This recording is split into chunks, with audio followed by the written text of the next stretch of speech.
गरिमा जी, पहले आपका बहुत बहुत स्वागत है न्यूज़ अलर्ट इंडिया में। और आपसे मेरा पहला क्वेश्चन है कि आप स्टूडेंट को कैसे मनोबल उनका बढ़ाती है? देखिए, स्टूडेंट्स तो मोस्टली हमारे यहाँ पढ़ते हैं तो मोटिवेटेड ही रहते हैं, क्योंकि उनका कॉन्स्टेंटली स्क्रूटनाइजेशन होता रहता है, क्लासेस लगते रहते हैं, एग्ज़ाम होता रहता है, तो मोस्टली मोटिवेटेड ही रहते हैं। इन केस अगर वो डीमोटिवेट होते भी हैं तो 1-to-1 पर्सनल डाउट सेशन हर टीचर के साथ उनको मिलता है, तो हम लोग कॉन्स्टेंटली उनको देखते रहते हैं। अगर कोई स्टूडेंट हम लोग के पास खुद से उठ करके नहीं भी आता है बात करने के लिए, तो हम लोग खुद उसको नोटिस कर लेते हैं कि हाँ, इस स्टूडेंट में कुछ प्रॉब्लम है। पहले वो ज़्यादा कॉन्फिडेंट था, वो थोड़ा लो कॉन्फिडेंट में है, तो कहीं ना कहीं हम लोग खुद उससे बात कर लेते हैं और फिर उसको मोटिवेट करते हैं। किस सब्जेक्ट में उसका मार्क्स गिर रहा है वो हम लोग पर्सनली देखते हैं। जिस भी सब्जेक्ट में गिर रहा है उसका रीज़न क्या है, क्या उसका सेल्फ स्टडी का टाइम घट गया है या उसको कोई पर्सनल प्रॉब्लम चल रहा है लाइफ में, तो हम लोग हर एरिया में एक बार, अगर उससे भी नहीं ठीक हो पाता तो हम लोग उसके पेरेंट्स से भी कंसल्ट करते हैं। तो हम लोग स्टूडेंट से पहले बात करते हैं, मार्क्स देखते हैं, और अगर वो पहले अच्छा था पढ़ने में, फिर उसका मार्क्स गिर रहा है तो क्या रीज़न है, पर्सनल है या फिर पढ़ने में कुछ प्रॉब्लम है, वो हम लोग टैकल करते हैं उस हिसाब से। बहुत सारे बच्चे केमिस्ट्री को बहुत इग्नोर करते हैं, तो उससे बच्चे लोग कैसे ओवरकम करें इस चीज़ को लेकर? देखिए, नीट में मोस्टली यही देखने को मिलता है कि सारे बच्चे फिजिक्स से डरते हैं और फिजिक्स पे ही फोकस करते रहते हैं, और बायो मतलब बॉटनी और जूलॉजी वो लोग का ऑलमोस्ट स्ट्रॉन्ग ही रहता है, जिसकी वजह से वो 10th के बाद ऑप्ट करते हैं 11th में बायो के लिए।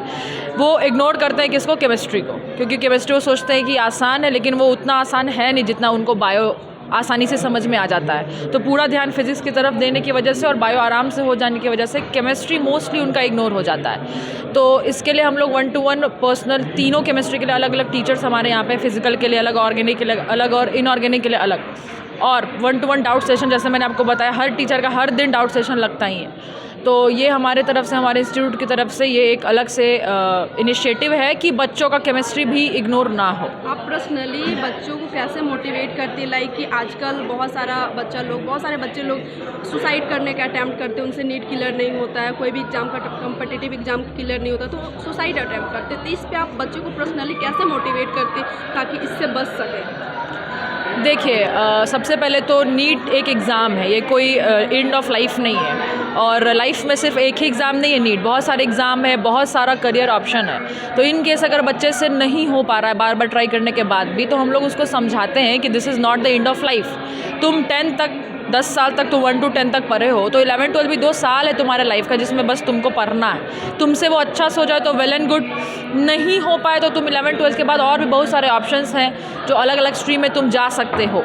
तो इस तरीके से हम लोग उसको समझाते हैं। हम लोग अपना एग्जाम्पल देते हैं कि हम लोग भी कहीं ना कहीं इस स्ट्रीम में कभी पढ़े हैं, लेकिन आज हम लोग फैकल्टी है, टीचर है, तो कहीं ना कहीं बहुत सारे ऐसे डॉक्टर्स का एग्जाम्पल देते हैं जो MBBS करने के बाद भी UPSC को अपना एक ऑप्शन की तरह लेते हैं, वो अपना स्ट्रीम ही चेंज कर लेते हैं। तो इसका ये मतलब तो नहीं है कि MBBS एक ख़राब ऑक्यूपेशन है, लेकिन कहीं ना कहीं लाइफ हमेशा बेटर अपॉर्चुनिटीज़ देते रहता है। आप MBBS कर लो, उसी में आपको बेटर अपॉर्चुनिटी मिल जाए, करने के बाद UPSC में मिल जाए, नहीं कर पाओ तो आप फैकल्टी वाला पोजीशन ज्वाइन कर सकते हो, आप अपना पूरा स्ट्रीम चेंज कर सकते हो। जैसा अभी उन्होंने स्टेज पे बताया कि एक बच्ची नीट का प्रिपरेशन कर रही थी और उसके बाद उसको समझ नहीं आया, नीट का नहीं निकला उससे, तो वो LLB की तरफ गई, क्लैट का एग्ज़ाम दी और वो आज एक नेशनल बेस्ट NLU में पढ़ रही है। तो इस तरीके से हम लोग अलग अलग स्ट्रीम में सक्सेसफुल लोगों का एग्जाम्पल दे के उनको मोटिवेट करते हैं कि सुसाइड इज़ नॉट ऑप्शन।